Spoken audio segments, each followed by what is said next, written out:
أعوذ بالله من الشيطان الرجيم. بسم الله الرحمن الرحيم.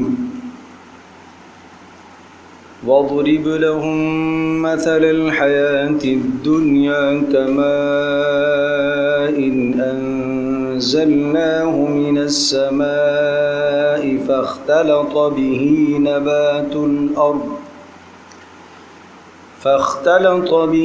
نبات الأرض فأصبح هشيما تذروه الرياح وكان الله على كل شيء مقتدرا. المال والبنون زينة الحياة الدنيا والباقيات الصالحات خير عند ربك ثوابا وخير أملا. ويوم نسير الجبال وترى الأرض بارزة وحشرناهم فلم نغادر منهم أحدا وعرضوا على ربك صفا لقد جئتمونا كما خلقناكم أول مرة بل زعمتم أن لن نجعل لكم موعدا. ووضع الكتاب فترى المجرمين مشفقين مما فيه ويقولون يا ويلتنا ما لهذا الكتاب لا يغادر صغيرة ولا كبيرة إلا أحصاها ووجدوا ما عملوا حاضرا ولا يظلم ربك أحدا. واضرب لهم مثل الحياة الدنيا كماء أنزلناه من السماء فاختلط به نبات الأرض. سورۃ الکہف میں عرض کیا تھا کہ ابتدا میں کچھ تمہید ہے اور پھر اصحاب کہف کا قصہ اور اس سے حاصل ہونے والے تمام سبق اور تمام عبرتیں اور نصیحتیں تقریباً آپ سماعت فرما چکے. اور اصحاب کہف کے واقعے کے بعد پھر ایک قصہ بطور مثال کے ذکر فرمایا تھا، دو آدمیوں کا، ایک صاحب مال اور ایک غریب اور فقیر آدمی. صاحب مال جس کو اللہ تبارک تعالیٰ نے باغات اور کھیتیاں اور سرسبز لہلاتے ہوئے کھیت اور ان میں تمام کے تمام اسباب اس وقت کے حساب سے اور تجارت کے بہترین ذرائع اللہ نے اسے دے رکھے تھے. اور دوسرا جو فقیر آدمی تھا اور یہ جو صاحب مال تھا یہ شرک میں مبتلا تھا. کیا شرک کرتا تھا؟ یہ کسی بت کی پوجا نہیں کرتا تھا، کسی پتھر کے سامنے سجدہ نہیں کرتا تھا.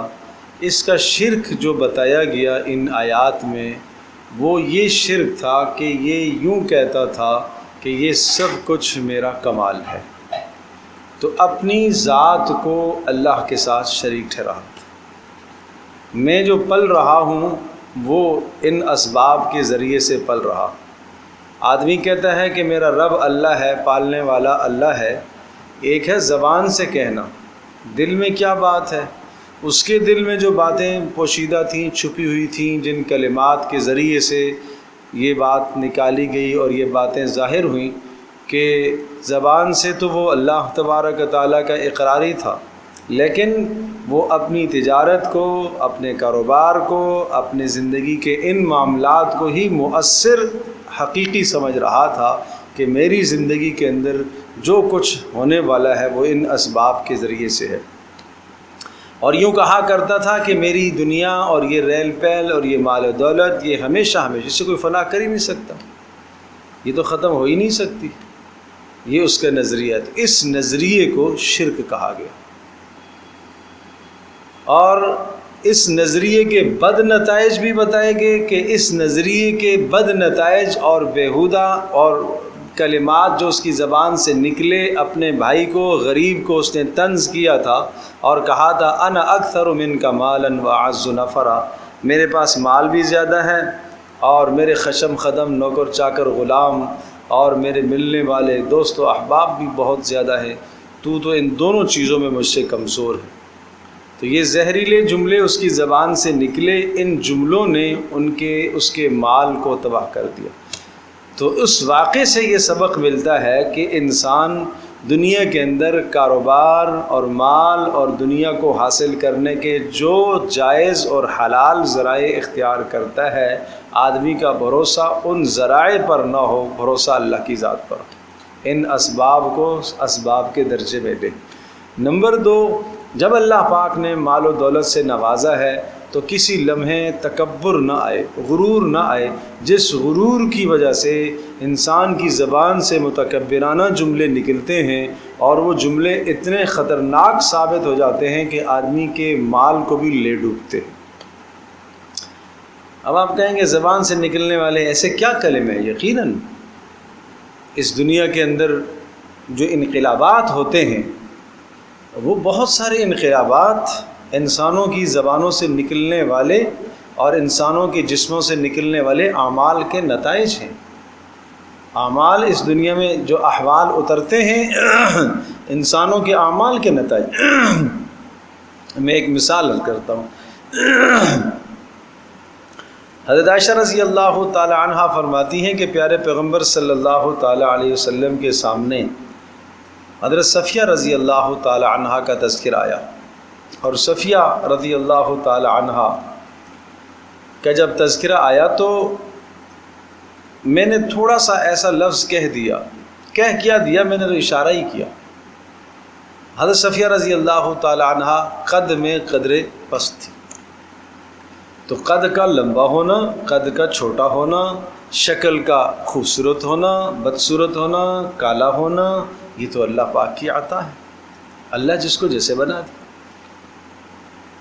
تو میں نے صرف اشارہ کر دیا ایسے ہاتھ سے، اچھا وہ مطلب کیا تھا کہ وہ چھوٹے قد کی، جیسے ہم بھی کسی معاشرے میں ایسا ہوتا ہے کسی پست قد کی طرف یوں ہاتھ سے اشارہ، بالش سے اشارہ، اتنا سا تو ہے، باتیں کرتا ہے بڑی بڑی، یہ کیا ہے؟ یہ طنز ہے، یہ اتنا بدترین طنز ہے۔ رسول اللہ صلی اللہ علیہ وسلم نے ارشاد فرمایا کہ تم نے ایسا کلمہ کہہ دیا، اگر اس ایک کلمے کو 7 سمندروں کے پانیوں میں ڈال دیا جائے وہ سارے کڑوے ہو جائیں گے۔ یہ تو اللہ پاک کا نظام ہے، اللہ کا کرم ہے کہ اللہ تبارک و تعالیٰ نے اس کائنات کے نظام کو مستحکم کیا ہوا ہے، بنایا ہوا ہے، اور اللہ پاک نے ساتھ ساتھ ہر چیز کو روکا ہوا ہے، ورنہ انسان کے کلمات جو اتنے زہریلے اور بیہودہ کلمات نکلتے ہیں وہ کائنات کو تباہ کر دے، وہ سارے پانی کھارے اور کڑوے کر دے۔ یہ تو اللہ کا نظام ہے۔ اچھا صاف نہیں فرمایا ان اللہ یمسک السماوات والارض ان تزولا، اللہ نے آسمانوں اور زمینوں کو روکا ہوا ہے۔ تکاد السماوات یتفطرن منہ وتنشق الارض وتخر الجبال هدا ان دعوا للرحمن ولدا، جب کوئی اللہ کے لیے ولد کی نسبت کرتا ہے، اللہ کے لیے اولاد ٹھہراتا ہے، بیٹا ٹھہراتا ہے، یہ ایسا زہریلا کلمہ زبان سے نکالتا ہے کہ آسمان پھٹنے لگتا ہے۔ اگر اللہ نہ روکے رکھے تو آسمان پھٹ جائے، زمین پھٹنے لگتی ہے، پہاڑ ریزہ ریزہ ہونے لگتے ہیں۔ تو پتہ یہ چلا کہ انسان کی زبان سے نکلنے والے جو اثرات جب آسمان اور زمین کو ہلا سکتے اور پھاڑ سکتے ہیں تو کیا وہ انسان کے مال پر اثر انداز نہیں ہو سکتے؟ تو بسا اوقات اچھی خاصی ایک آدمی کی تجارت وہ ٹھپ ہو گئی، اسے غور کرنا چاہیے کہ کوئی زبان سے ایسے ناشکری کے کلمے نکلے ہیں کہ جن کلمات کے نتیجے میں آج میں یہاں تک پہنچا۔ کسی غریب کو حقارت کی نگاہ سے دیکھا ہوگا، کہیں طنز کسی سے کیا ہوگا، اور اگر یہ ساری چیزیں نہیں کی ہیں تو امتحان بھی ہو سکتا ہے اللہ کی طرف سے، مکافات عمل بھی ہو سکتا ہے اور امتحان بھی ہو سکتا ہے، جو کچھ کیا ہے اس کا نتیجہ بھی ہو سکتا ہے اور ممکن ہے امتحان بھی ہو۔ پہچان یہ ہوگی کہ ان حالات میں اگر رجوع الی اللہ اس کا بڑھ رہا ہے تو یہ امتحان ہے، اور اگر ایسے حالات کے اندر اللہ سے اور کٹ رہا ہے، دور ہوتا جا رہا ہے، تو پھر یہ عذاب ہے۔ تو یہ جو واقعہ ذکر کیا ہے، اس واقعے سے یہ سبق سمجھایا جا رہا ہے کہ دیکھو، جو اقتدار، جو مال، جو دنیا کی دولت اللہ پاک نے عطا فرمائی ہے، جس مالک نے دیا ہے، اور اس مال اور اقتدار کو بناتے بناتے بناتے صدیاں گزرتی ہے، دوسری نسل آئی، تیسری نسل کھا رہی ہے، آپ نے کئی سال لگا دیے اور ایک جگہ تک آپ پہنچے ہو۔ اللہ کے لیے ایک لمحے میں اس کو زیر کرنا اللہ کے لیے کوئی مشکل نہیں۔ تو وہ آدمی بھی یہی سمجھ رہا تھا کہ اب تو یہ میری حیات تک تو کم از کم کافی ہے، اس لیے کہ باغات ایسے تھے کہ وہ باغات کس چیز کے؟ وہ 2 باغ اللہ نے اسے عطا کیے انگوروں کے، اور ان انگوروں کے باغوں کے چاروں طرف اللہ پاک نے باڑ لگوائی کس کی؟ کھجوروں کی۔ 2 یہ پھل ایسے ہیں جو ایک جگہ پر اللہ پاک نے جمع کر دی۔ مزید یہ ہے کہ بیچ میں نہروں کا انتظام بھی اللہ نے بنا دیا۔ وَكَانَ لَهُ ثَمَرٌ، اور بھی اس کو اللہ پاک نے تجارت کے ذرائع اور اسباب عطا فرمائے۔ غرض یہ کہ ایک بہترین متمول آدمی، صاحب مال آدمی، ایک جو ہے اچھا کھاتا پیتا آدمی جس طرح سے زندگی گزارتا ہے، ٹھاٹھ کے ساتھ اس کی زندگی گزر رہی تھی۔ اور کسی آدمی کی تجارت، کسی کی فیکٹری، کسی کی ملازمت تو نہ کہیے، کسی کی فیکٹری کہیے، کسی کا جناب کوئی کارخانہ وہ اتنا مضبوط اور مستحکم ہو کہ اس کی تجارت پوری جو ہے وہ ملک کے اندر پھیلی ہوئی ہو، اور وہ یہ کہہ رہا ہو کہ ہاں پیچھے میرے بچے بھی ہونہار ہیں، سمجھدار ہیں، میرے جانے کے بعد یہ سنبھال لیں گے، تو کم از کم 2 نسلوں تک تو یہ کافی ہے۔ یہی تصور اس شخص کا تھا کہ مجھے کوئی کیا کہہ سکے گا۔ لیکن اللہ تبارک و تعالیٰ کا نظام ہے، اس کے ان زہریلے جملوں کی وجہ سے، بیہودہ کلمات کی وجہ سے، اللہ پاک نے اس باغ پر، اس کے ان دونوں کے دونوں باغوں پر ایک آسمانی آفت کو پھیر دیا، اور رات ہی رات وہ سارا کا سارا باغ زمین بوس ہو گیا۔ اور اس وقت وہ افسوس کرنے لگا، ہائے کاش میں شرکیہ جملے نہ بولتا، ہائے کاش میں یہ لفظ نہ کہتا، آج کوئی مدد کرنے والا نہیں ہے۔ تو اس واقعے کے بعد پھر اللہ پاک نے ایک اور مثال ذکر فرمائی، وَاضْرِبْ لَهُمْ مَثَلَ الْحَيَاةِ الدُّنْيَا۔ اصل میں آدمی اس قسم کی باتیں کیوں بولتا ہے؟ کیوں بولتا ہے؟ اس کے لیے ایک مثال ذکر فرمائی کہ انسان دنیا میں اپنے آپ کو دوسروں سے بڑا دیکھنا چاہتا ہے۔ مال کیوں کماتا ہے؟ یہ دو چیزوں کی حرص رسول اللہ صلی اللہ علیہ وسلم نے ارشاد فرمایا، اتنی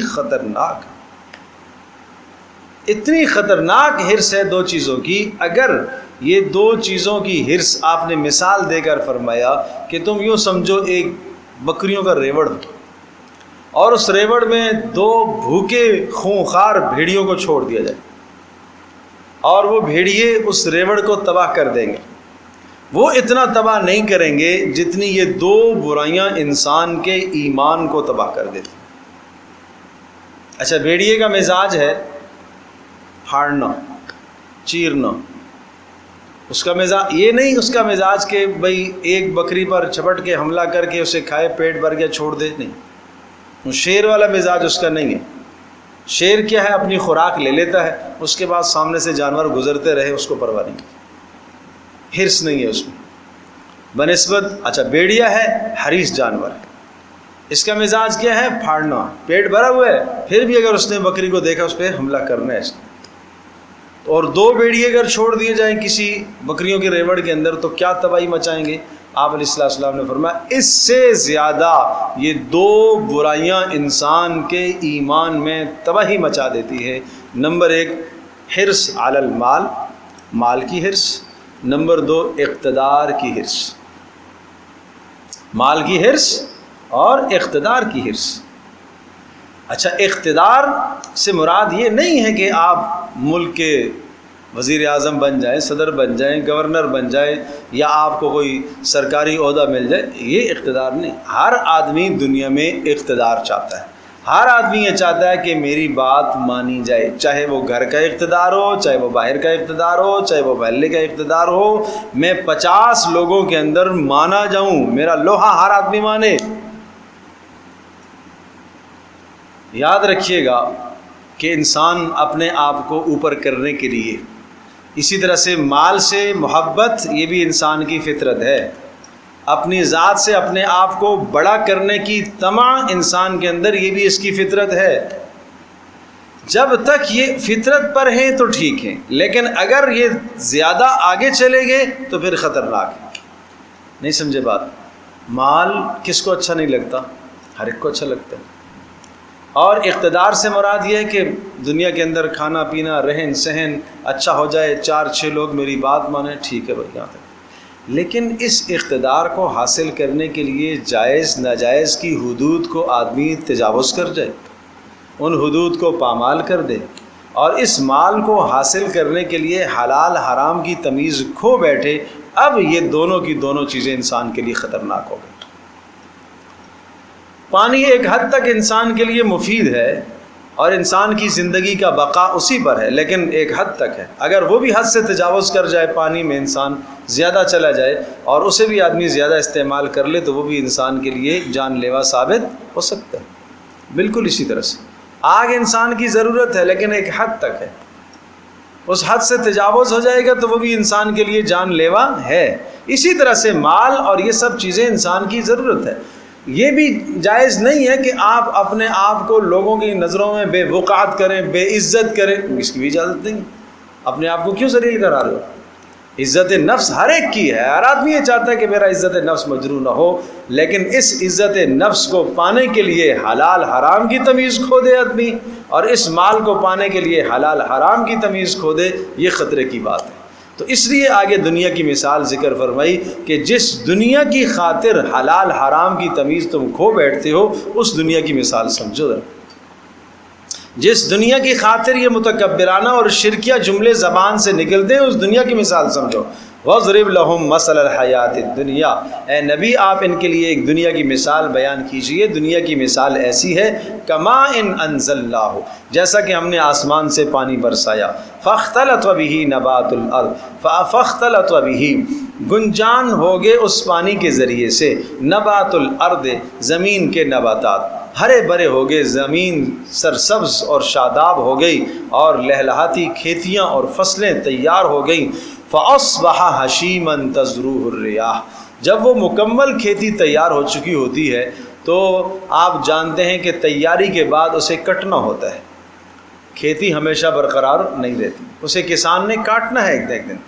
تو جب مکمل تیاری کے بعد فَأَصْبَحَ هَشِيمًا، جب وہ کٹتی ہے، وہ کھیتی چورا چورا ہو جاتی ہے، وہ فصل چورا چورا ہو جاتی ہے۔ وہ گندم کی فصل ہے تو اس کو چورا چورا کر دیا جاتا ہے، بھوسا الگ کر دیا جاتا ہے، دانے الگ کر دیے جاتے ہیں، گویا کہ وہ 1 ماہ پہلے جو سبزہ لہلاتا ہوا ہمیں نظر آ رہا تھا، اب وہ لہلانے کی کیفیت نہیں بچی۔ بالکل اسی طرح سے انسان کی زندگی کہ ایک قطرے پانی کے قطرے سے اس کو اللہ نے وجود بخشا، اور یہ بچپنا اس کا تھا اس کھیتی کی طرح جس نے کومپل نکالے، پھر اس کی جوانی تھی جیسے کھیتی مکمل تیار تھی۔ جب اس کی جوانی آئی تو اب اسے سمجھنا چاہیے کہ کوئی وقت کٹنے کا آنے والا ہے، کوئی وقت کٹنے کا آنے والا ہے، کسی نہ کسی وقت اس کو کٹنا ہے۔ تو یہ فصل بھی ہمیں یہ روزانہ سبق دے رہی ہے کہ جب کسان اس فصل پر اس کو کاٹتا ہے اور اس کو مکمل تیار ہونے کے بعد جب کاٹ لیتا ہے، تو یہ ہمیں سبق مل رہا ہے کہ اے انسان، اس دنیا سے ایک دن تجھے بھی جانا ہے۔ تزروح الریاح، اور فرمایا کہ وہ ہوائیں اس کھیتی کو اڑا کے لے جاتی ہیں۔ وَكَانَ اللَّهُ عَلَىٰ كُلِّ شَيْءٍ مُقْتَدِرًا، اللہ کو ہر شے پر قدرت ہے، جس کو جب چاہے فنا کر دے۔ المال والبنون زینت الحیات الدنیا، المال یہ مال جس کو تم کماتے ہو، والبنون اور تمہارے بیٹے جو خشم خدم آگے پیچھے جو تمہیں نظر آتے ہیں، اور اولادیں، یا بنون سے مراد اولاد نرینہ ہے، نرینہ اولاد۔ فرمایا زینت الحیات الدنیا، یہ دنیا کی زیب و زینت ہے۔ ظاہر سی بات ہے کہ مال کے ذریعے سے دوسروں پر آپ اپنی برتری جتلاتے ہو، نرینہ اولاد کے ذریعے سے دوسروں پر آپ برتری جتلاتے ہو، کہ نرینہ اولاد کے ذریعے سے آپ کا کنبہ، آپ کا قبیلہ بڑھ رہا ہے، آپ کا خاندان بڑھ رہا ہے، تو دوسروں پر آپ برتری جتلاتے ہو۔ لیکن یاد رکھیے گا یہ سب دنیا کی زیب و زینت ہے۔ یہ کیا ہے؟ دنیا کی زیب و زینت ہے۔ ہاں، مال آخرت کا وہ مال بنے گا۔ آپ نے فرمایا، رسول اللہ صلی اللہ علیہ وسلم نے، انسان کہتا ہے مالی مالی، میرا مال میرا مال میرا مال، فرمایا مال اس کا وہ ہے جو اس نے کھا لیا وہ اس کا مال ہے، جو اس نے پہن لیا وہ اس کا مال ہے، اور ان دونوں میں سے بہتر مال وہ ہے جو صدقہ کر کے آخرت میں بھیج دیا وہ اس کا مال ہے، جو اس نے چھوڑا وہ اس کا نہیں ہے وہ دوسروں کا ہے، جو ترکہ چھوڑا وہ اس کا نہیں ہے وہ کس کا ہے وہ دوسروں کا ہے۔ مرتے ہی جھگڑے شروع ہو جاتے ہیں، ترکے میں آپ جانتے ہیں کس قدر تنازع اور کس قدر جھگڑے ہوتے ہیں، تو اس لیے جو چھوڑا وہ اس کا نہیں ہے۔ یہاں ترکے سے متعلق بھی ایک بات عرض کرتا ہوں اور بہت خیال کیا جائے۔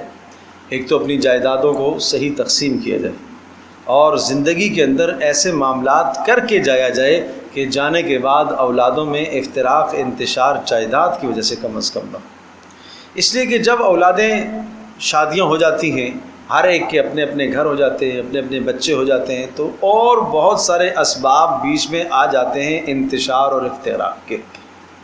ہر ایک کی بیوی جو ہے اس کا الگ مزاج ہے۔ پہلے 4 بھائی 6 بھائی مل کر بیٹھتے تھے، کھاتے تھے ایک جگہ پر، اب بیویاں آ گئی ہیں تو وہ چیزیں بھی ختم ہو گئی۔ تو اس لیے آدمی کم از کم اس بات کی تو کوشش کرے کہ دنیا میں رخصت ہونے سے پہلے اپنی جائیداد سے متعلق ایسے معاملات طے کر کے جائے کہ بعد میں جھگڑا نہ ہو۔ میں 2-3 مثالیں عرض کرتا ہوں۔ والد صاحب نے پلاٹ لے لیا، اور پلاٹ لینے کے بعد اس کے بعد بڑے بیٹے کاروبار میں والد کے ساتھ شریک ہیں اور مکان بنا لیا انہوں نے۔ والد نے پلاٹ خریدا، بڑا بیٹا ساتھ مل گیا، اور مل کر یعنی کچھ پیسے والد کے لگے کچھ بڑے بیٹے کے لگے، مکان تیار ہو گیا۔ اب اس مکان میں سارے رہ رہے ہیں۔ والد کے انتقال کے بعد تنازع شروع ہوگا کہ یہ کس کا ہے۔ اب یہاں جہت متعین ہونی چاہیے، جو والد صاحب نے پلاٹ خریدا ہے یہ کس کا ہے؟ یہ باپ کا۔ اب اس پر جو مکان بن رہا ہے اس میں باپ کا کتنا لگ رہا ہے اور بڑا والا بیٹا کتنا مال لگا رہا ہے۔ یہ جو بڑا بیٹا مال لگا رہا ہے 3 حیثیتیں ہیں۔ اگر وہ والد کے ساتھ مدد کر رہا ہے تو پھر میراث میں یہ سارا کا سارا مکان میراث میں جائے گا، اس لیے کہ مدد کر رہا ہے۔ نمبر 2، والد کو قرض دے رہا ہے تو قرض واپس آئے گا۔ نمبر 3، گھر کے اندر شراکت داری کر رہا ہے تو شراکت داری والی کیفیت کی جائے گی، یعنی مرنے کے بعد جب مال تقسیم ہوگا تو وہ کچھ حصے کا باپ کے مال میں اس گھر کے اندر شریک ہے، اور باقی اس کے اندر ورثاء ہیں، یہ بھی وارث بھی ہے اور یہ اس کے ساتھ شریک بھی ہے۔ تو یہ جہت متعین ضرور ہونی چاہیے کہ یہ بیٹے کو جو میں نے اپنے ساتھ لگایا ہے، کیا یہ میرے ساتھ کام کے اندر فیکٹری میں کاروبار میں یہ میرا پارٹنر ہے، شریک ہے میرے ساتھ، یا وہ ملازمت پر کام کر رہا ہے یا تعاون کے طور پر کام کر رہا ہے، کون سی صورت ہے؟ یہ جہت متعین ہونی چاہیے۔ اس طرح سے خیال کیا جائے۔ اسی طرح سے اپنی زندگی کے اندر اگر کوئی آدمی اپنی اولادوں میں سے کسی کے نام کوئی چیز کر دیتا ہے کہ یہ فلاں کے، یہ پلاٹ فلاں کے نام ہے، تو یاد رکھیے گا یہ نام صرف کر دینے سے بات نہیں بنتی ہے جب تک مکمل اختیار اور قبضہ اس کو نہ دیا جائے۔ یہاں تک کہ فقہا نے یہ بھی لکھا ہے کہ اگر آپ گھر اپنا بیٹے کے نام کرنا چاہتے ہیں اور آپ نے نام کر دیا، سب کچھ کر دیا، تو یہ بھی ضروری ہے کہ اپنی زندگی میں کچھ وقت تک کے لیے آپ اس گھر سے باہر نکلیں۔ نہیں سمجھے؟ گھر سے باہر نکلنے کا مطلب یہ ہے کہ آپ نے بیٹے بھائی یہ گھر اب تمہارا ہے، تم جانو تمہارا کام، میں جا رہا ہوں، چاہے وہ 1 گھنٹے کے لیے ہو جائے ایسا، تاکہ قبضہ تام ہو جائے، تاکہ ملک تام ہو جائے، ہبہ تام ہو جائے۔ اس طرح کی باتیں اگر ہوئیں تو پھر یہ ہبہ آپ نے اپنے بیٹے کو دیا ہے، مرنے کے بعد اس مکان میں اب میراث جاری نہیں ہوگی، یہ جس کو آپ نے دے دیا یہ اسی کا۔ اور اگر یہ صورتیں نہیں ہیں تو پھر میراث ہے، اور چونکہ عام طور پر یہ مسائل ہمیں نہیں معلوم تو پھر مرنے کے بعد شدید جھگڑے ہوتے ہیں، اختلافات ہوتے ہیں، اور پھر وہ خاندان آپس میں کٹ جاتے ہیں، پھر مفتی بھی حیران ہوتا ہے کہ اب کیا فیصلہ کرو۔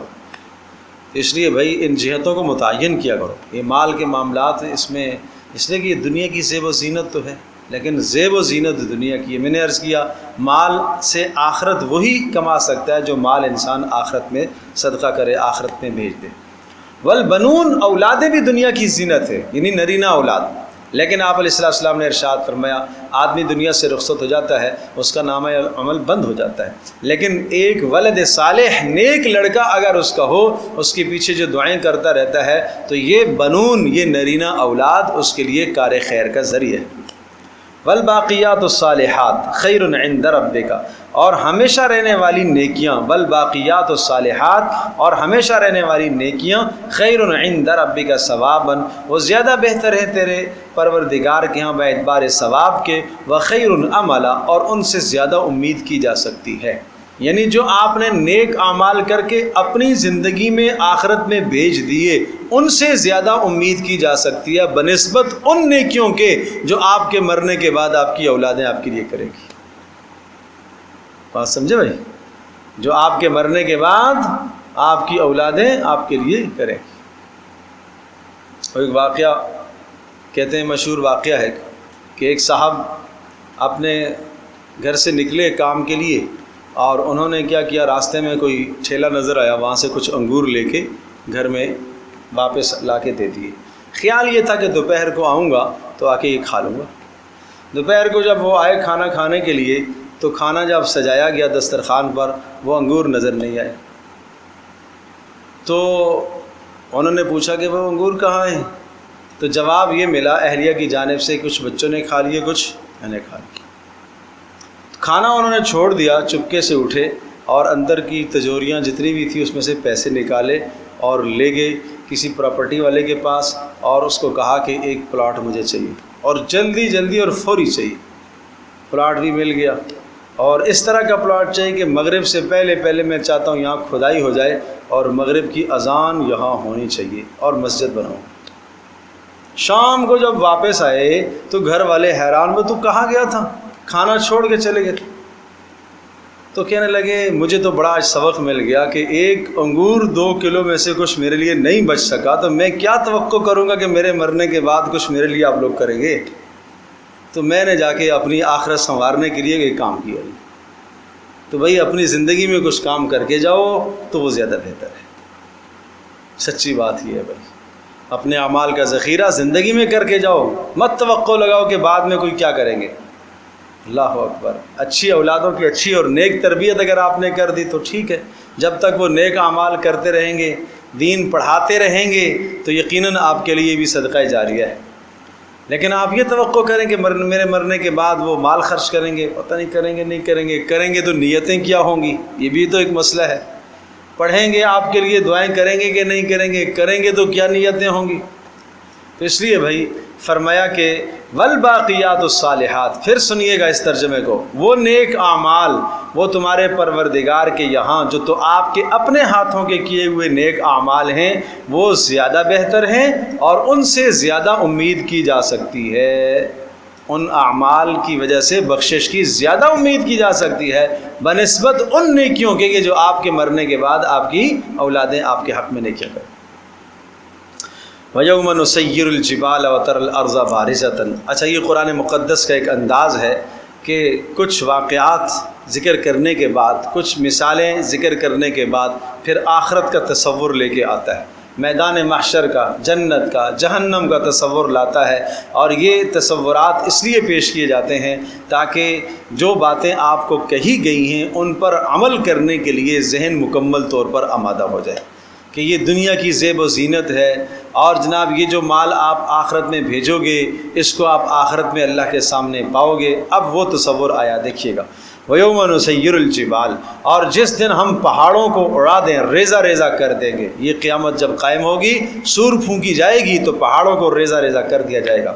نمبر 2 وَتَرَى الْأَرْضَ بَارِزَةً، اور تو دیکھے گا زمین کھلی ہوئی ہوگی۔ بارزتاً کا معنی کوئی زمین پر جو ہے وہ پہاڑ نظر نہیں آئے گا، کوئی چھپنے کی جگہ نہیں ہوگی، بالکل سب کی سب چٹیل میدان۔ وَحَشَرْنَاهُمْ، اور ہم ان کو اٹھائیں گے، سب کو اٹھائیں گے۔ فَلَمْ نُغَادِرْ مِنْهُمْ أَحَدًا، ہم ان میں سے کسی ایک کو بھی نہیں چھوڑیں گے، سب کو اپنے دربار میں لے کر آئیں گے، امیر کو، غریب کو، مالدار کو، سیادت والے، قیادت والے، سب کو ہم لے کر آئیں گے۔ اور نمبر 3 وَعُرِضُوا عَلَىٰ رَبِّكَ صَفًّا، اور تیرے پروردگار کے سامنے یہ سب کے سب پیش کیے جائیں گے، قطار اندر قطار اللہ کے سامنے سارے کھڑے ہوں گے، ایک ایک کر کے اللہ کے سامنے سب پیش ہوں گے۔ اور یاد رکھیے گا، کبھی بھی یہ مت قیاس کیجیے گا دنیا کا نظام، اس کو اللہ کے نظام پر ہم مت قیاس کریں۔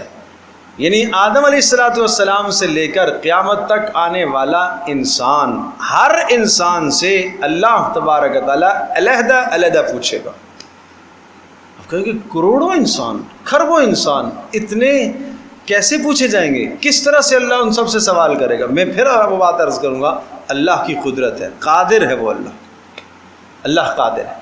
جو پروردگار ساری کی ساری انسانیت، آدم علیہ السلام سے لے کر قیامت تک آنے والے سارے انسان کیا، جنات بھی، جنات کیا، حیوانات بھی، چرند پرند درند، سب کے سب اپنی اپنی بولی میں مانگیں، اللہ تبارک و تعالیٰ سب کی علیحدہ علیحدہ آواز سننے کی قدرت رکھتا ہے۔ جس پروردگار کی یہ قدرت ہو، اس کے لیے سب سے حساب و کتاب لینا کیا مشکل ہے؟ یہ تو ہماری عقل نہیں سمجھتی، جس چیز کو ہماری عقل نہیں سمجھتی تو ہم اس کا انکار کر بیٹھیں گے۔ ہم ایمان رکھیں کہ ہاں اللہ نے جمع کرنا ہے اور ہر ایک سے الگ الگ حساب لینا ہے۔ وَعُرِضُوا عَلَىٰ رَبِّكَ صَفًّا، فرمایا تیرے پروردگار کے سامنے سب پیش کیے جائیں گے، صف اندر صف۔ لَقَدْ جِئْتُمُونَا كَمَا خَلَقْنَاكُمْ أَوَّلَ مَرَّةٍ، اور کہا جائے گا لَقَدْ جِئْتُمُونَا، آج تم ہمارے پاس آئے ہو، کیسے آئے ہو؟ کما خلقناکم اول مرہ، جس طرح سے ہم نے تمہیں پہلی بار پیدا کیا تھا۔ پہلی بار کیسے پیدا کیا تھا؟ نمبر ایک، دنیا میں جب انسان آیا تو جسم سے ننگا تھا، کپڑے نہیں تھے، اسی طرح سے میدان محشر میں پیش ہوں گے، ننگے پیش ہوں گے۔ نمبر دو، دنیا میں آتا ہے تو اکیلا آتا ہے، کوئی جتھا اس کے ساتھ اور نہیں آتا، کوئی اس کا معین اور مددگار ساتھ نہیں آتا، اسی طرح سے اللہ کے پاس بھی پیش ہوں گے تو اسی طرح سے پیش ہوں گے۔ نمبر تین، جب دنیا میں انسان آتا ہے تو سننے سے، بولنے سے، دیکھنے سے، ان چیزوں سے قاصر ہوتا ہے، اس طرح سے بول نہیں سکتا، سننے کی طاقت میں ضعف اور کمزوری، دیکھنے میں کمزوری، پکڑنے میں کمزوری، چلنے میں کمزوری۔ آخرت کے اندر یہ سارے کے سارے اعضاء اللہ کے حکم کے تابع ہو جائے گا، اس کا کچھ بھی کوئی اختیار، کوئی کنٹرول انسان کا اپنے اعضاء پر نہیں چلے گا کہ میں جو چاہوں گا بول سکوں گا۔ دنیا میں میں جھوٹ بول کر اپنے آپ کو نکال لیتا ہوں، وہاں ایسا نہیں ہو سکے گا۔ یہ ہے معنی کما خلقناکم اول مرہ، ہم تمہیں لے کر آئیں گے اس طرح سے تم ہمارے پاس پہنچو گے جیسے تمہیں ہم نے پہلی بار پیدا کیا تھا۔ رسول اللہ صلی اللہ علیہ وسلم سے عائشہ رضی اللہ تعالیٰ نے پوچھا، اللہ کے رسول یہ ننگے پیدا ہوں گے کیا؟ ہاں ننگے پیدا ہوں گے۔ جسم پر کپڑا نہیں ہوگا؟ نہیں ہوگا۔ کہ اللہ کے رسول کوئی کسی کو دیکھے گا نہیں؟ رسول اللہ صلی اللہ علیہ وسلم نے ارشاد فرمایا، عائشہ وہاں کی ہولناکی ایسی ہوگی کہ کسی کو کسی کی طرف دیکھنے کا ہوش بھی نہیں ہوگا، احساس ہی نہیں ہوگا۔ جب کوئی بڑی مصیبت اور بڑا غم اور صدمہ انسان کو لاحق ہوتا ہے تو آدمی دائیں بائیں سے بے خبر نہیں ہوتا، بے خبر ہوتا۔ کوئی آدمی غم سے نڈھال ہے، کون آیا کون گیا اسے کیا پتا۔ اس کی ایک مثال عرض کرتا ہوں۔ رسول اللہ صلی اللہ تعالیٰ علیہ وسلم کے وصال کے بعد حضرت عمر رضی اللہ تعالیٰ عنہ عثمان سے گزرے، سلام کیا، السلام علیکم ورحمۃ اللہ، عثمان نے جواب ہی نہیں دیا۔ بڑی بات ناگوار گزری کہ یہ ابھی تو وصال ہوا رسول اللہ صلی اللہ علیہ وسلم کا اور ابھی سے اتنے حالات بدل گئے۔ سیدنا ابوبکر صدیق رضی اللہ تعالیٰ عنہ کی خدمت میں جا کر درخواست کی کہ میں نے عثمان کے پاس سے گزرا، سلام کیا، انہوں نے جواب نہیں دیا۔ ابوبکر صدیق رضی اللہ تعالیٰ عنہ بھی ساتھ تشریف لائے، حضرت عمر بھی دونوں تشریف لائے اور عثمان کے پاس پہنچے اور سلام کیا۔ عثمان نے جواب دیا، کہا عثمان یہ عمر یہ کہہ رہے ہیں کہ یہ گزرے آپ کے پاس اور انہوں نے سلام کیا اور آپ نے سلام کا جواب نہیں دیا۔ کہ اللہ کے رسول اے امیر المومنین میں نے تو نہیں دیکھا، میں نے تو نہیں سنا کب انہوں نے سلام کیا ہے۔ حضرت عمر کہہ رہے میں نے سلام کیا، عثمان کہہ رہے میں نے تو نہیں سنا۔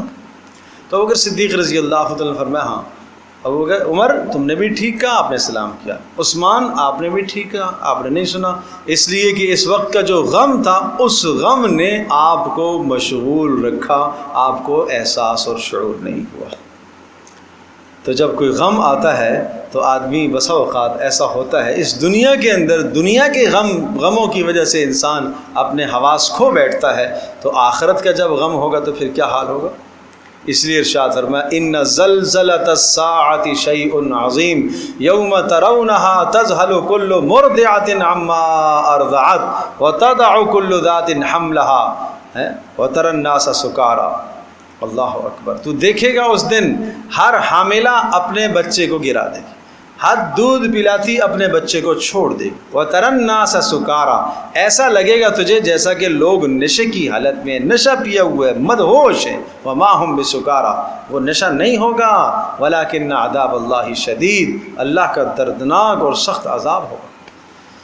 تو اس لیے فرمایا کہ آئیں گے تو ننگے، لیکن کسی کو دوسرے کی طرف دیکھنے کا ہوش نہیں ہوگا. بل زعمتم ان لم نجعل لكم موعدا پھر ان سے کہا جائے گا ہاں تم دنیا میں یہ خیال کرتے تھے ان لن نجعل لكم موعدا کہ تمہارے لیے کوئی وعدے کا دن، اٹھنے کا دن نہیں ہے، وہ دن آ گیا ہے آج. ووضع الکتاب نامہ عمل کھل کے آ جائے گا. ووضع الکتاب کھول دیے جائیں گے نامہ اعمال، رکھ دیے جائیں گے سامنے نامہ اعمال. فتر المجرمین مشفقین دیکھے گا تو مجرموں کو ڈرتے ہوا، مشفقین ڈرتا ہوا. کیوں؟ مما فیہ جو اعمال کے اندر جو کچھ درج ہے اس کی وجہ سے وہ ڈر رہے ہوں. اپنی ساری حرکتیں اللہ انہیں اس وقت یاد دلائے گا. دماغ میں اپنی پوری زندگی کی ریل چل رہی ہوگی کہ میں نے کیا کچھ کیا ہے، اور وہ سب کچھ وہ نام عمل میں درج ہوگا.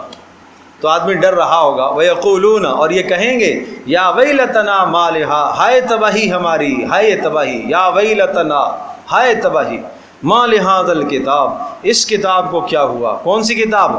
نامہ عمل. اس کو کیا ہوا؟ لا یغادر صغیرۃ ولا کبیرۃ الا احصاها نہیں چھوڑا اس نے کوئی چھوٹا گناہ بھی اور بڑا بھی الا احصاها مگر اس کو شمار کر کے لے آیا. یہ کتاب کیسی کتاب ہے، کیسا نامہ عمل ہے. ہر چھوٹی بات بھی درج ہے، ہر بری بات بھی درج ہے. آنکھوں کا جھپکنا بھی اس میں درج ہے، دل کے خیالات بھی اس میں درج ہیں، ہاتھوں کی حرکتیں بھی اس میں درج ہیں، پاؤں کی حرکتیں بھی اس میں درج ہیں. کہاں کہاں چل کے گیا، کون سا قدم کہاں رکھا، یہ سب درج ہے. ہاتھ کیوں اٹھا، یہ اس میں درج ہے. ہاتھ سے کیا ظلم اور زیادتیاں ہوئیں، یہ درج ہے.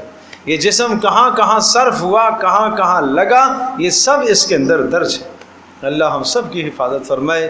اس دن کی ذلت اور رسوائی سے اللہ ہماری حفاظت فرمائے. بڑی خطرے کی بات. وَوَجَدُوا مَا عَمِلُوا حَاضِرًا فرمایا وَوَجَدُوا اور پائیں گے مَا عَمِلُوا جو کچھ انہوں نے کیا، حاضرہ سارا کا سارا سامنے پائیں گے، سامنے نظر آئے گا. وَلَا يَظْلِمُ رَبُّكَ أَحَدًا اور تیرا پروردگار کسی پر ظلم نہیں کرے گا، ہر ایک کو اس کے کیے کا بدلہ ملے گا. تو یہ ایک مثال دنیا کی زندگانی کی دینے کے بعد پھر آخرت کا تصور پیش فرمایا. اب اس کے بعد قصہ آیا حضرت آدم علیہ السلام کا اور ساس شیطان کا قصہ. اب اس قصے کو ذکر کرنے کے دو مقاصد ہیں یہاں پر، دو مقاصد. پچھلے رکوع میں کیا بات آ گئی؟ دنیا کی زندگانی کی مثال بھی دے دی اور اسی طرح سے آخرت کا تصور بھی پیش کیا. تو پہلا مقصد اس قصے کا یہ ہے کہ شیطان ہمیشہ تمہیں آخرت سے غافل کرے گا، لہٰذا اس کے شر اور فتنے سے بچنے کی کوشش کرتے رہے.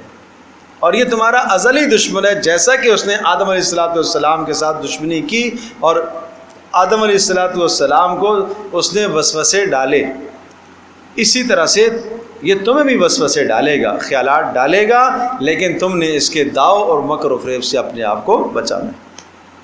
اس مقصد کے لیے اس قصے کو ذکر اور دوسرا مقصد یہاں یہ سمجھایا جا رہا، چونکہ یہ سورۃ الکہف ہے. عرض کیا تھا کہ سورۃ الکہف میں دجالی فتنوں کا تذکرہ ہے اور ان فتنوں سے خلاصی کے اعمال بتلائے جا رہے ہیں. تو لہذا یہاں جو حضرت آدم علیہ السلام کا تذکرہ اور ساتھ شیطان کا تذکرہ ہے، یہاں شیطان کے تذکرے کے لیے جو الفاظ ہیں وہ الگ الفاظ آئے. کان من الجن یہ جنات میں سے ہے. یہ سمجھایا جا رہا ہے کہ دجال کے ساتھ جو بڑی طاقتیں ہوں گی وہ جناتی طاقتیں ہوں گی، وہ طاغوتی جناتی طاغوت اس کے ساتھ ہوں گے جو اس کے قبضے میں ہوں گے، جو لوگوں کو ورغلائیں گے اور گمراہ کریں گے. 7 جگہ پر اللہ پاک نے آدم علیہ السلام اور شیطان کا قصہ ذکر کیا، 7 جگہ پر قرآن میں، لیکن ہر جگہ پر ایک نیا مقصد ہے. اور جہاں جو مقصد ہوتا ہے الفاظ اسی مقصد کی طرف اشارہ کر رہے ہوتے ہیں. اور یہاں چونکہ وہ دجالی طاقتوں کی طرف اشارہ ہے تو اس لیے شیطان کی حرکات اور سکنات کو اور اس کے ورغلانے اور گمراہ کرنے کو بڑی اہمیت کے ساتھ یہاں ذکر فرمایا. ملاحظہ فرمائیے وَإِذْ قُلْنَا لِلْمَلَائِكَةِ اسْجُدُوا لِآدَمَ اور وہ وقت یاد کرو کہ جب ہم نے کہا آدم علیہ السلام سے کہا ملائکہ سے اسجدوا لآدم کہ آدم علیہ السلام کو سجدہ کیجئے. یہ آدم علیہ السلام کی تخلیق کے بعد اللہ نے ملائکہ کو حکم دیا کہ آدم کو سجدہ کرو، اور یہ سجدہ کس لیے تھا؟ تاکہ آدم علیہ السلام کی برتری ظاہر ہو جائے. فسجدوا، سب ملائکہ نے سجدہ کیا الا ابلیس، اور اس کی تفصیل آ چکی ہے، پہلے پارے کے اندر بھی آ چکی ہے، سورۃ الاعراف کے اندر بھی ہم یہ تفصیل پڑھ چکے. کان من الجن ففسق عن امر ربی، شیطان تھا جنات میں سے. ظاہر ہے ملائکہ یہ وہ تین قسم کی مخلوقات، انسان یہ وہ مخلوق ہے جو خاکی ہے، یہ مٹی سے بنایا گیا. ملائکہ وہ مخلوق ہے جو نوری ہے، نور سے پیدا کیے گئے. اور شیاطین وہ مخلوق ہے جو ناری ہے، نار سے پیدا کیے گئے. اور یہی تین بڑی مخلوقات ہیں. اور تو جن جو ہے ابلیس ابلاس سے لیا گیا. ابلاس کا معنی مایوس ہونا، یہ اللہ کی رحمت سے مایوس ہوا، اس کو اس لیے ابلیس کہتے ہیں. کان من الجن، یہ تھا جنات میں سے، یعنی جنات کی قبیل میں سے تھا، جنات کی جنس میں سے تھا. تو اس کی تخلیق کس سے ہوئی ہے؟ یہ شواظ من نار، آگ کے شعلے سے اس کو پیدا کیا گیا ہے.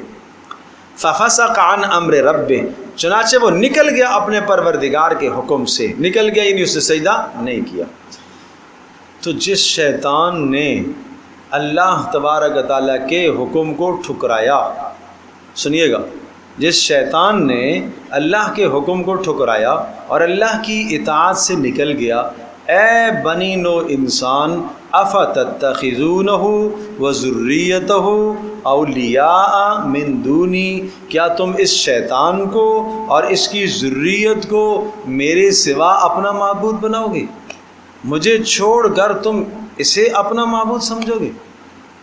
اس کی ذریت کو تم اپنا معبود بناؤ گے؟ معبود بنانے کا مطلب کیا ہے کہ کیا تم میری بات چھوڑ کر شیطان کی بات مانو گے؟ میری بات چھوڑ کر کیا شیطان کی ذریت کی بات مانو گے؟ یہ کیسے انصاف ہو سکتا ہے؟ اور یہ کیسے تم سے توقع کی جا سکتی ہے کہ تم ایسا کام کرو؟ کوئی باپ اپنے بیٹے سے کہتا ہے بیٹا آپ سے تو یہ توقع نہیں تھی، آپ سے کم از کم یہ توقع نہیں. کسی سے تعلق ہوتا ہے، آپ سے تو کم از کم یہ توقع نہیں. آپ پر میں نے احسان کیا، یہ کیا وہ کیا.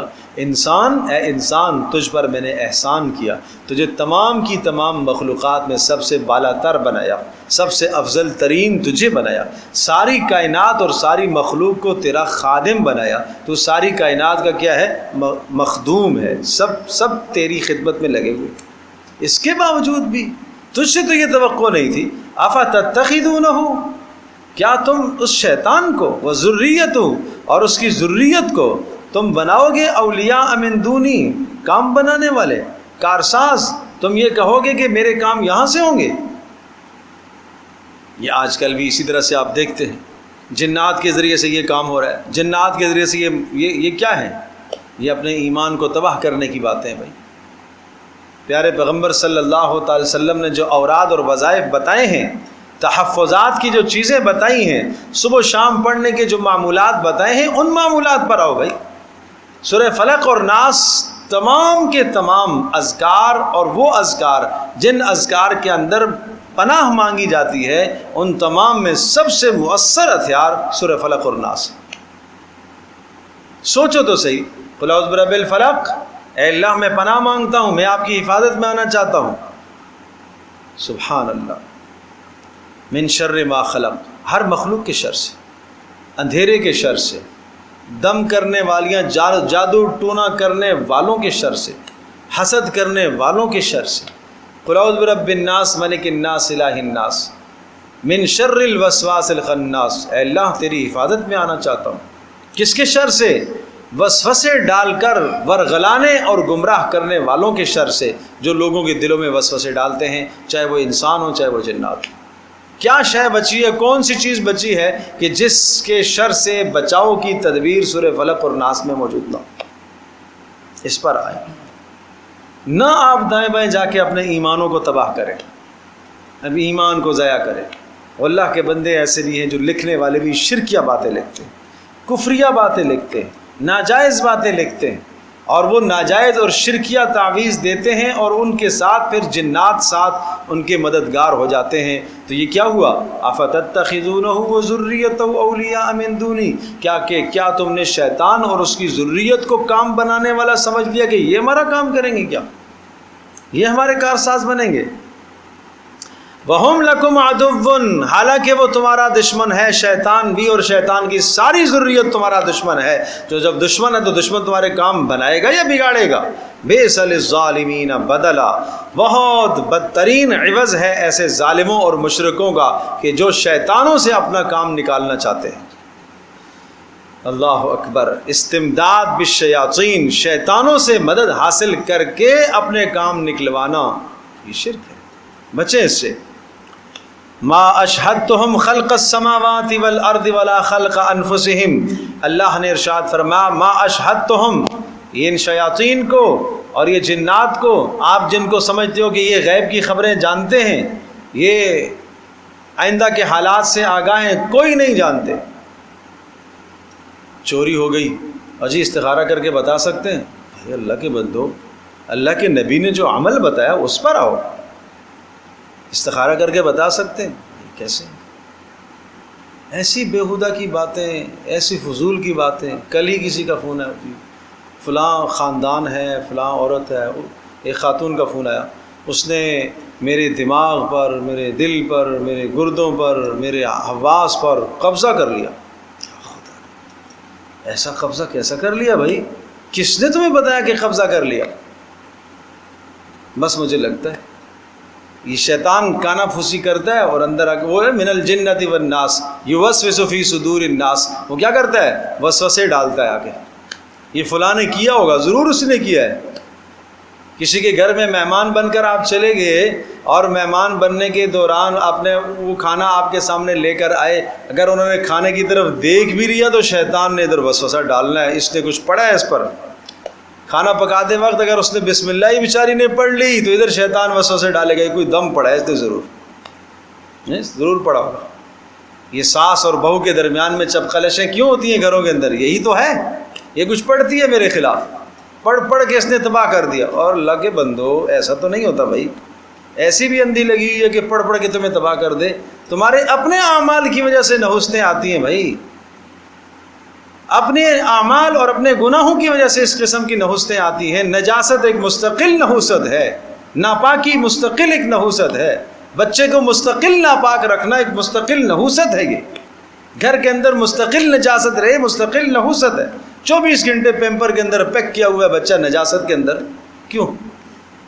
جہاں نجاست ہوتی ہے تو وہاں شیاطین آتے ہیں، جنات آتے ہیں، اور ایسے آتے ہیں جیسے کہ میٹھی چیز پر چونٹیاں اور کیڑے مکوڑے جمع ہوتے ہیں، ایسے شیاطین آتے ہیں. تو اب اس بچے کو اگر کوئی اثر ہو گیا، کوئی نظر ہو گئی، کوئی شے ہو گئی، تو اب آپ کیا کہو گے؟ کسی نے کچھ کر دیا. فطرت پر آنے کی کوشش کرو، پیارے پیغمبر صلی اللہ علیہ وسلم کے بتلائے ہوئے اعمال پر آنے کی کوشش کرو. آپ علیہ السلام نے جو اوراد وظائف صبح کے بتائے ان کو مضبوطی سے پڑھو. صبح شام کی ایسی دعائیں ہیں، اللہ کے نبی صلی اللہ علیہ وسلم نے مضبوط قلعے بتائے ہیں، مضبوط قلعے. علامہ جزری رحمۃ اللہ علیہ کتاب لکھی ہے حصن حصین، مضبوط قلعہ. اس میں وہ ساری دعائیں انہوں نے جمع فرمائی ہیں جو رسول اللہ صلی اللہ علیہ وسلم نے بتلائی. وہ پڑھیں آپ، اس پر آپ آ جائیں.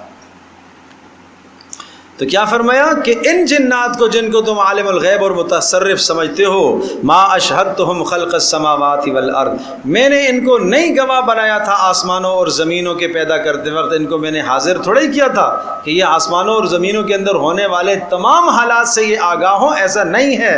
ولا خلق انفسہم، اور نہ ہی بعض کو پیدا کرتے وقت بعض دوسروں کو میں نے حاضر کیا تھا کہ یہ کیسے ہو رہا ہے، اس کے مقدرات کیا ہیں، اس کی قسمت کیا ہے، اس کا ہفتہ کیسا گزرے گا، اس کا مہینہ کیسا گزرے گا، اس کا سال کیسا گزرے گا. یہ باتیں انا للہ و انا، یہ ہفتہ کیسا گزرے گا، اس میں کیا ہے، فال نکالتے ہیں. یہ ہفتہ یہ کون بتائے گا؟ یہ تو غیب کی باتیں ہیں ساری. اللہ کے نبی کہتے ہیں ما ادری ما یفعل بی ولا بکم، مجھے نہیں معلوم کل میرے ساتھ کیا ہونے والا ہے، تمہارے ساتھ کیا ہونے والا ہے، مجھے نہیں معلوم. دنیا کے حالات، ہاں آخرت میں 100% مجھے یقین ہے اللہ مجھے جنت عطا کرے گا، آخرت کا تو یقین ہے، لیکن دنیا کے معاملات میں کل میرے ساتھ کیا ہونے والا ہے، میں بیمار ہوں گا، میں نہیں ہوں گا، موت کیسے آئے گی، کس طرح سے آئے گی، مجھے نہیں معلوم، اور نہ میں تمہارے بارے میں کچھ فیصلہ دے سکتا ہوں۔ تو جب اللہ کے نبی نفی فرما رہے ہیں کہ میں کوئی فیصلہ نہیں دے سکتا تمہاری تقدیر کا، تمہارے مقدر کا، اعمال تو بتا سکتا ہوں کہ یہ عمل اس کا یہ نتیجہ ہے، یہ گناہ اس کا یہ نتیجہ ہے، یہ تو پتہ ہے، باقی تم یہ کہو کہ بغیر اعمال کے ہمیں نتائج ملتے چلے جائیں، ایسا نہیں ہوتا۔ اللہ تبارک و تعالیٰ کا ایک نظام ہے، یہ فطرت کا نظام ہے، وہ فطرت کا نظام وہ نہیں ہلتا۔ فلن تجد لسنت اللہ تبدیلا ولن تجد لسنت اللہ تحویلا، اللہ کی سنت اور اللہ کا یہ نظام یہ بدلنے والا نہیں ہے۔ تو اپنے نظریات، اپنے عقائد کو مضبوط کرو۔ یہاں یہی سمجھا جا رہا ہے کہ یہ دجالی فتنے ہیں جو آپ کے ایمان کو تباہ کریں گے۔ وما كنت متخذ المضلین عضدا، اور فرمایا کہ میں نے ان گمراہ کرنے والوں کو اپنا دوست نہیں بناتا۔ کیا مطلب؟ ان گمراہ کنندگان کو میں اپنا دوست نہیں بناتا کہ میں ان کو کوئی راز کائنات کے مطلع کر دوں، ایسا نہیں، یہ تمہارے کام آ جائیں، ایسا نہیں ہے۔ وَيَوْمَ يَقُولُ نَادُوا شُرَكَائِيَ الَّذِينَ زَعَمْتُمْ فَدَعُوهُمْ، اور وہ وقت آئے گا، وَيَوْمَ يَقُول، جس دن اللہ کہے گا، کیا کہے گا؟ نادو، پکارو، قیامت کے دن یوں اللہ کہے گا پکارو، بلاؤ، شرکائی الذین زعمتم، جن کو تم نے میرا شریک بنائے رکھا تھا، اور جو کام خالص میں کرتا تھا وہ کام تم ان سے لینے کی کوشش کرتے تھے کہ اس کے اندر بھی کچھ اختیار رکھا گیا ہے، وہ تم وہاں سے استمداد اور مدد مانگتے تھے، کہا جائے گا بلاؤ ان کو، کہاں ہیں وہ؟ فدعوہم، بلائیں گے، فلم یستجیبوا لہم، وہ کوئی جواب نہیں دیں گے، وجعلنا بینہم موبقا، اور دونوں طبقوں کے درمیان میں اللہ ہلاکت کو لا کر کھڑا کر دے گا۔ عابدین، معبودین، جو غیروں کی پوجا کرنے والے وہ بھی تباہ، جن کی پوجا کی جائے گی وہ بھی تباہ، جو غیروں سے مدد مانگنے والے وہ بھی تباہ ہوئے، اور جن سے مدد مانگی جائے گی اگر وہ گمراہی پر ہوئے تو وہ بھی تباہ۔ ورأى المجرمون النار، اور دیکھیں گے مجرم لوگ النارا، دوزخ کو، فظنوا انہم مواقعوها، اور وہ ان کے یقین ہونے لگا ہو جائے گا انہم مواقعوها، کہ اب اس دوزخ کے اندر انہیں پڑنا ہی ہے، ولم یجدوا عنها مصرفا، اور اس دوزخ سے بچنے کی جگہ کوئی بھی نہیں پائیں گے، اس دوزخ سے بچنے کی جگہ کوئی انہیں نہیں ملے گی۔ وَلَقَدْ صَرَّفْنَا فِي هَذَا الْقُرْآنِ مِنْ كُلِّ مَثَلٍ، اللہ اکبر، اس قرآن کے اندر ہر قسم کی مثالیں، ہر قسم کے مسائل ہم نے بیان کر دیے، دنیا کی مثالیں بھی دے دی، آخرت کی مثالیں بھی سمجھائی، گزشتہ قوموں کے واقعات بھی سمجھائے، آئندہ آنے والی پیشن گوئیاں بھی تمہیں بتا دی، تمہارے حالات پر یہ اعمال، تمہارے اعمال پر یہ حالات آئیں گے یہ بھی بتا دیا، سب کچھ تمہیں بتا دیا۔ وَلَقَدْ صَرَّفْنَا، خوب پھیر پھیر کر ہم نے بیان کیا وضاحت کے ساتھ اس قرآن کے اندر لوگوں کے لیے ہر قسم کی مثال، لیکن اس کے باوجود بھی یہ انسان نہیں مانتا۔ وَكَانَ الْإِنسَانُ أَكْثَرَ شَيْءٍ جَدَلًا، یہ انسان پھر بھی جھگڑا ہوا، پھر بھی اس نے جھگڑا اللہ کے ساتھ ہی کرنا ہے، جا کے پھر بھی اس نے جھگڑا اللہ کے رسول کے ساتھ ہی کرنا ہے۔ اللہ کے ساتھ جھگڑا کرنا، اللہ کے حکم کے سامنے اپنی حیل و حجت کر لے کے آنا، یہ جھگڑا ہے۔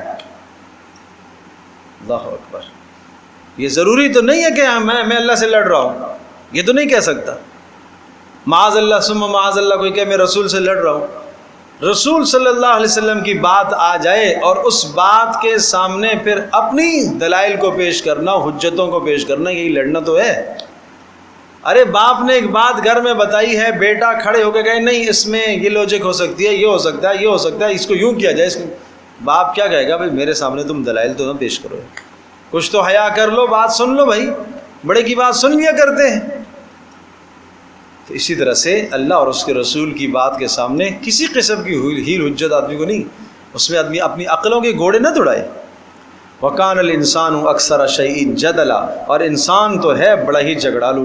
وَمَا مَنَعَ النَّاسَ أَن يُؤْمِنُوا إِذْ جَاءَهُمُ الْهُدَىٰ وَيَسْتَغْفِرُوا رَبَّهُمْ إِلَّا أَن تَأْتِيَهُمْ سُنَّةُ الْأَوَّلِينَ أَوْ يَأْتِيَهُمُ الْعَذَابُ قُبُلًا۔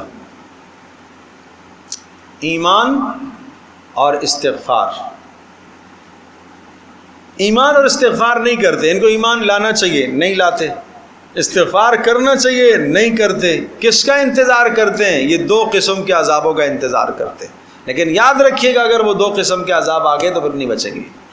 اس لیے فرمایا وما منع الناس، نہیں روکا لوگوں کو ان یؤمنوا، اس بات سے کہ وہ ایمان لائیں، اذ جاءہم الہدی، جب ان کے پاس پیغمبر کی باتیں آ چکی، قرآن ان کے سامنے آ چکا، ویستغفروا ربہم، اور اس بات سے کہ وہ استغفار کریں اپنے پروردگار سے، اپنے گناہوں کی بخشش اور معافی طلب کریں.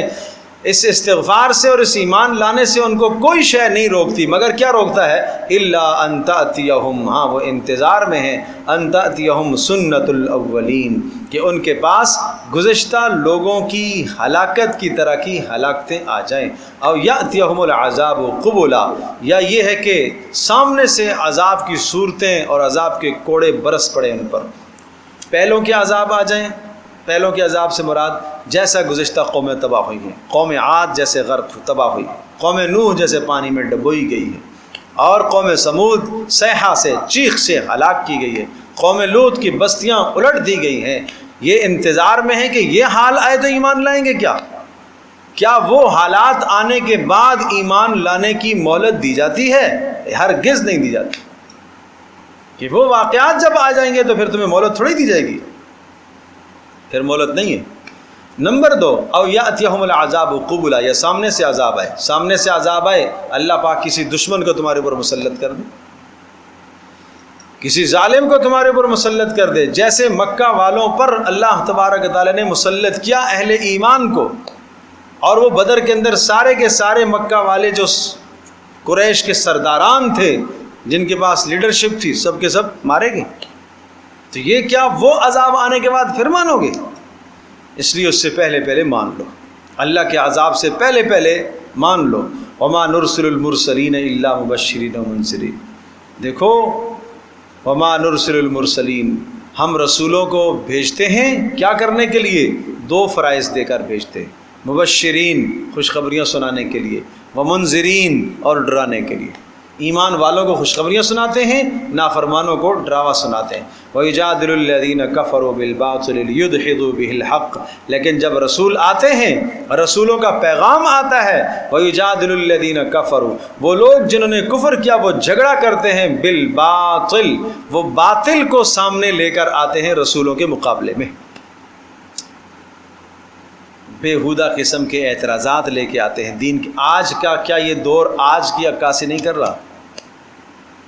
آپ ایک مکمل اسلامی نظام آپ پیش کرو کسی کے سامنے، ٹھیک ہے؟ اسلامی نظام آپ پیش کرو، اسلام کا معاشی نظام بتاؤ، اسلام کا اخلاقی نظام بتاؤ، اسلام کی عائلی زندگی بتاؤ، اسلام کی تجارتی زندگی بتاؤ، اسلام کی عبادات آپ کسی کو سمجھاؤ. یہ سب چیزیں آپ نے بتائی ہیں. کہنے والا کہتا ہے ہم باتیں تو اچھی ہیں لیکن آج کل حالات ایسے نہیں ہیں کہ ان پر عمل کیا جا سکے. یہ کیا ہے؟ یہ حق کے مقابلے میں باطل کو لے کر آ گیا، یہ واہیات اور وسوسوں کو لے کے آ گیا. نہیں، حالات ایسے نہیں ہیں جی، حالات ایسے نہیں. تو حالات ایسے نہیں ہیں کہ مطلب یہ کہ قیامت سے پہلے کوئی اور دن آئے گا کیا؟ معاذ اللہ، تو کفریہ بات ہے کہ نہیں حالات ہے. حالات ایسے نہیں کہ آج پردہ کیا جا سکے، حالات ایسے نہیں ہیں کہ آج حلال کمایا جا سکے، حالات ایسے نہیں ہیں کہ انسان جھوٹ کو چھوڑ دے اور سچ پر آ جائے. حالات ایسے نہیں. یہ بالکل بےہودہ باتیں ہیں، یہ بالکل غلط باتیں. تو ایسوں کے متعلق فرمایا وَيُجَادِلُ الَّذِينَ كَفَرُوا بِالْبَاطِلِ، فرمایا وہ لوگ جنہوں نے کفر کیا تو وہ مجادلہ کرتے ہیں، وہ جدل اور وہ لڑائی کرتے ہیں حق کے مقابلے میں. کیوں؟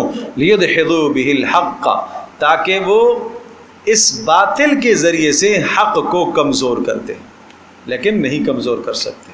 وَاتَّخَذُوا آیَاتِي وَمَا أُنذِرُوا هُزُوًا، وَاتَّخَذُوا آیَاتِي، اور ہماری نشانیوں کو، آیات سے مراد دونوں معنی ہیں، ہماری نشانیوں کو اور ہمارے احکام کو. آیات احکام کو بھی کہتے ہیں، ہماری نشانیوں کو. وما، اور وہ چیز انذروا، یعنی وہ عذابات جن عذابوں کے معاملے میں انہیں ڈرایا گیا، جن عذابوں کے ذریعے سے انہیں ڈرایا گیا، وہ ہماری آیات اور ہمارے عذابوں کے ڈراووں کا کیا کرتے ہیں؟ ہزواً، مذاق اڑاتے ہیں. اللہ اکبر. بات سمجھے بھائی؟ اللہ کے احکام کا مذاق اڑاتے ہیں، رسول اللہ صلی اللہ علیہ وسلم کی سنتوں کا مذاق اڑاتے ہیں، اور ڈراوے کی بات کرو، عذاب کی بات کرو تو اس کا بھی مذاق اڑاتے ہیں۔ لیکن یاد رکھیے گا، قانون بتا دیا، وَمَنْ أَظْلَمُ مِمَّنْ ذُكِّرَ بِآيَاتِ رَبِّهِ فَأَعْرَضَ عَنْهَا۔ جانتے ہو سب سے بڑا ظالم کون ہے؟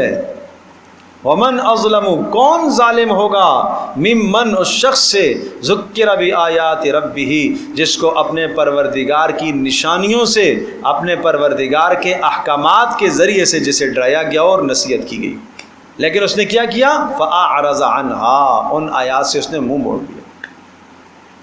کسی ڈراوے کو خاطر میں نہ لایا اس نے، کسی نشانی کو اس نے خاطر میں نہ لایا، اور وَنَسِيَ مَا قَدَّمَتْ يَدَاهُ، اور وہ بھول گیا اس نے آگے کیا بھیجا ہے۔ وہ بھول جاتا ہے اس چیز کو کہ وہ آگے کیا گناہ آخرت کی طرف بھیج رہا ہے، تو اس سے بڑا کون ظالم ہو سکتا ہے؟ تو گویا کہ سب سے بڑا ظالم اور ظالم ترین انسان کس کو بتایا؟ کہ جس کو اللہ کی آیات کے ذریعے سے نصیحت کی جائے اور وہ اعراض کر لے، منہ موڑ لے۔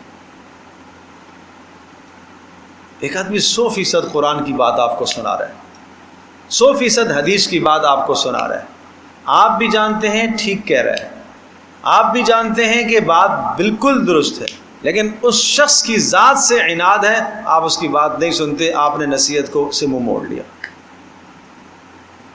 یا وہ بات جو سنا رہا ہے وہ آپ کے مزاج اور آپ کے ماحول کی نہیں ہے، آپ کے گھر میں بے پردگی ہے، وہ بے پردگی پر نقص کر رہا ہے، آپ کو اس کی نصیحت اچھی نہیں لگ رہی ہے، اعراض کر رہے، تو یہ ظلم ہے، یہ ظلم ہے۔ سر جھکا لو اللہ کی نصیحت کے سامنے، سر جھکا لو، ہاں میں کوشش کروں گا، میں محنت کروں گا، میں کوشش کروں گا، آپ دعا کریں میں کوشش کروں گا، یوں سر جھکا لو اللہ کی نصیحت، اے اللہ یہ بالکل برحق ہے تیری بات، بالکل سچ ہے تیری بات، اے اللہ مجھے ماننی چاہیے، میری اپنی کم بختی ہے کہ میں نہیں مان رہا، اس کو نہیں کر پا رہا، سستی کر رہا ہوں، اے اللہ تو مجھے ہمت دے۔ یہ طریقہ ہوتا ہے اللہ کے احکام کے سامنے سر جھکانے کا۔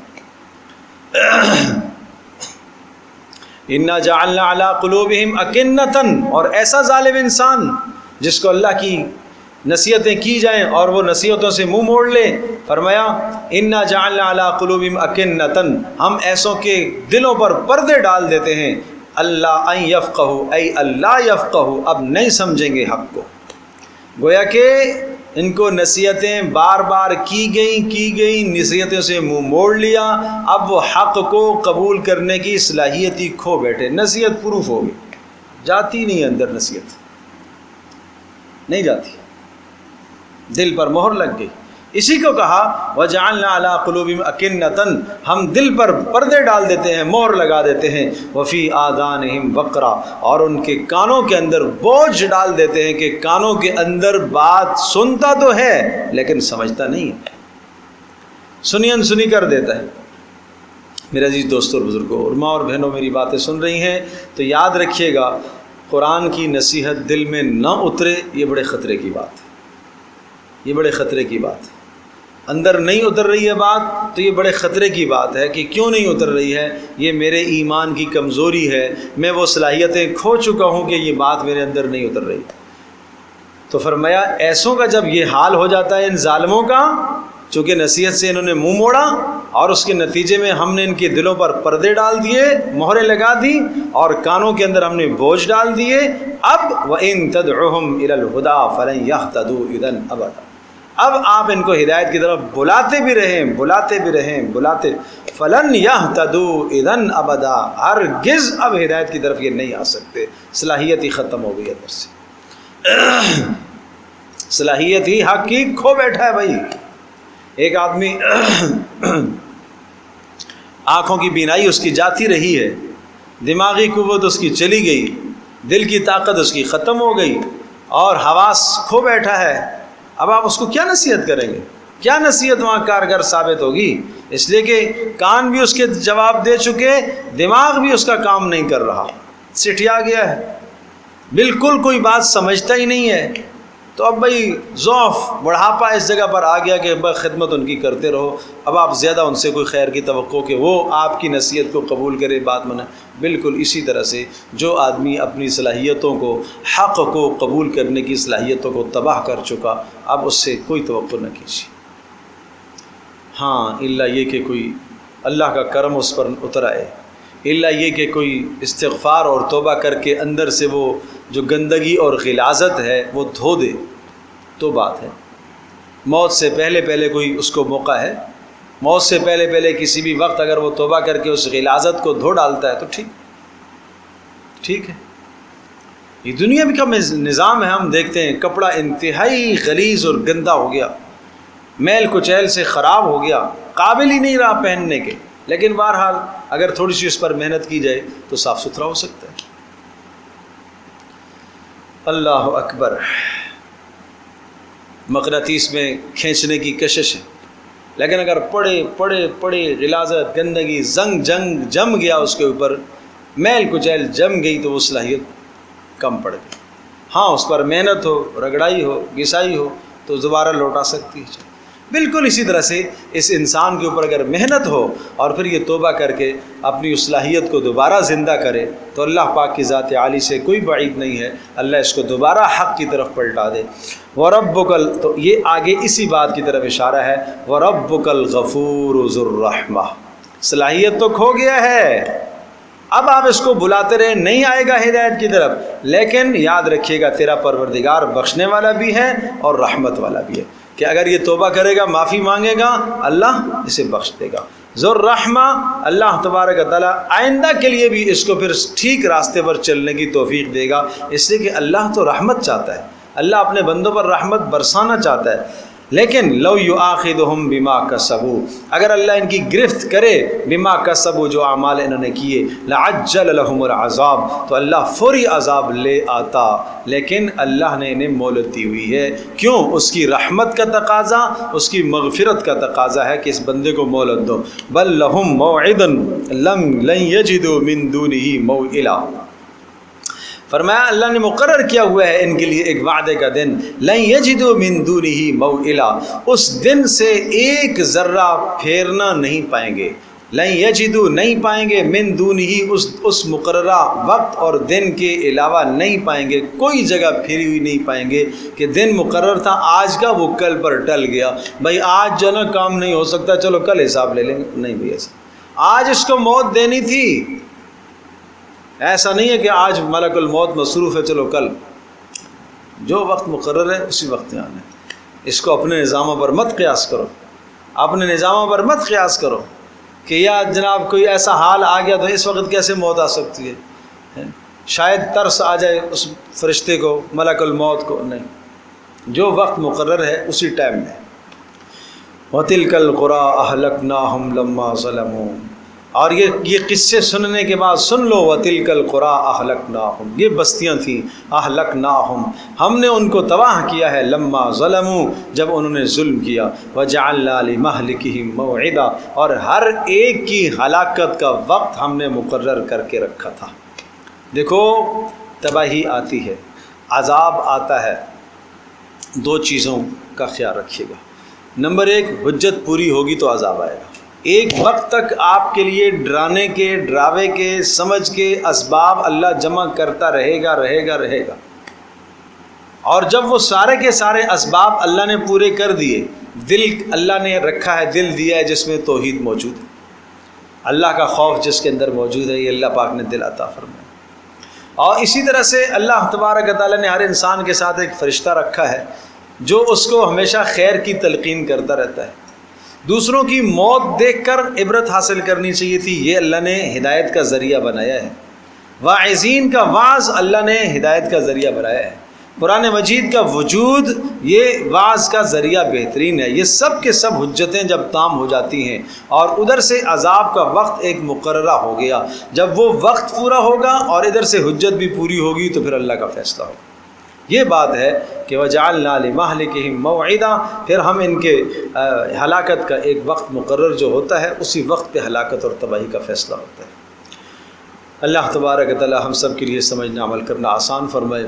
تو آگے پھر نیا قصہ ہے انشاءاللہ، ہم اس کو اگلی مجلس میں ذکر کریں گے۔ الحمدللہ رب العالمین والصلاة والسلام علی سید الانبیاء والمرسلین وعلی آلہ وصحبہ امتی اجمعین۔ اللہم ارحمنا بالقرآن العظیم واجعلہ لنا اماما ونورا وہدی ورحمہ۔ اللہم ذکرنا مما نسینا وعلمنا مما جہلنا وارزقنا تلاوته آناء الليل وأطراف النهار واجعله لنا حجة يا رب العالمين. اللهم استر عوراتنا وآمن روعاتنا. اللهم إنا نسألك الهدى والتقى والعفو والغنى. اللهم إنا نعوذ بك من الفتن ما ظهر منها وبطن. ربنا لا تجعلنا فتنة للقوم الظالمين ونجنا برحمتك من الكافرين. اے اللہ ہماری اس مجلس کو قبول فرما. اے اللہ ہمارے گناہوں کو معاف فرما. اے اللہ اس کلام کے ساتھ ہمیں سچا تعلق نصیب فرما. اے اللہ جو باتیں ہم نے پڑھی سنی عمل کی توفیق نصیب فرما. اے اللہ ہماری زندگیوں کو بدل دے. اے اللہ ہمارے گھروں کو بدل دے. اے اللہ ہمیں اپنی زندگیوں کو بدلنے کی توفیق عطا فرما. اے اللہ ہماری اولادوں کو بدل دے, نیک صالح بنا. اے اللہ ہم اپنے گھروں کے اندر اپنی زندگی میں تیرا اور تیرے نبی پاک صلی اللہ علیہ وسلم کا قانون نافذ کرنا چاہتے ہیں. اے اللہ ہمیں اس کی توفیق عطا فرما. اے اللہ ہمارا ایمان ہے تیرا قانون, تیرے نبی کا قانون برحق ہے, سچ ہے.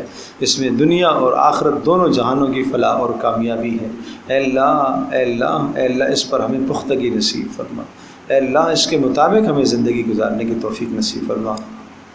اے اللہ یہ دنیا کی لذات, اے اللہ یہ خواہشات عارضی ہیں. اے اللہ ان لذتوں کی وجہ سے ہم گناہ کر بیٹھتے ہیں. اے اللہ آنکھوں کے گناہ ہو جاتے ہیں, زبان کے گناہ ہو جاتے ہیں, ہاتھ پیر کے گناہ ہو جاتے ہیں. اے اللہ یہ جرم ہم سب کو معاف فرما. اے اللہ ہم توبہ کرتے ہیں, ہماری توبہ کو قبول فرما. اے اللہ ہماری توبہ کو قبول فرما. اے اللہ بزرگوں کی, دوستوں کی, ماؤں بہنوں کی توبہ کو قبول فرما. اے اللہ جتنے بزرگ تشریف لائے, جتنی مائیں بہنیں آئی, سب کی توبہ کو قبول فرما. اے اللہ سب کے گھروں کو بدل دے, سب کے گھروں میں نیکیوں کا چرچا فرما. اے اللہ سب کے گھروں میں نیکیوں کا چرچا فرما. اے اللہ اولادوں کی زندگیاں بدل دے. اے اللہ کتنے ماں باپ ہیں اولادوں کو کہہ کے تھک جاتے ہیں, نہیں سنتی اولادیں. اے اللہ ان کی اولادوں کے دلوں کو بدل دے. اے اللہ اولادوں کے دلوں کو بدل دے, بچیوں کے دلوں کو بدل دے. اے اللہ ایمان و اعمال کی توفیق نصیب فرما. بدعات سے, خرافات سے ہماری حفاظت فرما. ہماری اس مجلس کو ہم سب کی بخشش کا ذریعہ بنا. اے اللہ ہمارے ماں باپ کی بخشش کا ذریعہ بنا, ہمارے خاندان کی بخشش کا ذریعہ بنا. اعزہ اقربا جو دنیا سے جا چکے ہیں, اے اللہ ان کے لیے بطور ایثار ثواب کے قبول فرما. اے اللہ اس مجلس کو قبول فرما. اے اللہ اس گھر سے ہونے والی محنت کو تو قبول فرما. اے اللہ یہاں کی محنت کو تو قبول فرما. اے اللہ جو انہوں نے گھر اپنا پیش کیا, اے اللہ اپنے فضل سے, اپنے کرم سے اس محنت کو تو قبول فرما. اے اللہ یہاں کا فیض پورے عالم میں عام فرما, پوری دنیا میں عام فرما. اے اللہ ان کے اولادوں کو, نسلوں کو نیک صالح بنا. اے اللہ نسلوں میں دیندار, علماء, صلحاء, اتقیاء پیدا فرما. اے اللہ اپنے محبوب بندے پیدا فرما. اے رحم الراحمین, اے اللہ ہم سب کی زندگی کو بدل دے. اے اللہ ہم سب کو عمل کی توفیق عطا فرما. اے اللہ ہمیں دوسروں کے لیے بھی محنت کر کے لانے کی توفیق نصیب فرما. اے اللہ اس مجلس میں دوسروں کو بھی ہمیں لانے کی توفیق نصیب فرما. وصلی اللہ تعالی علی خیر خلق محمد و علیہ وسلم.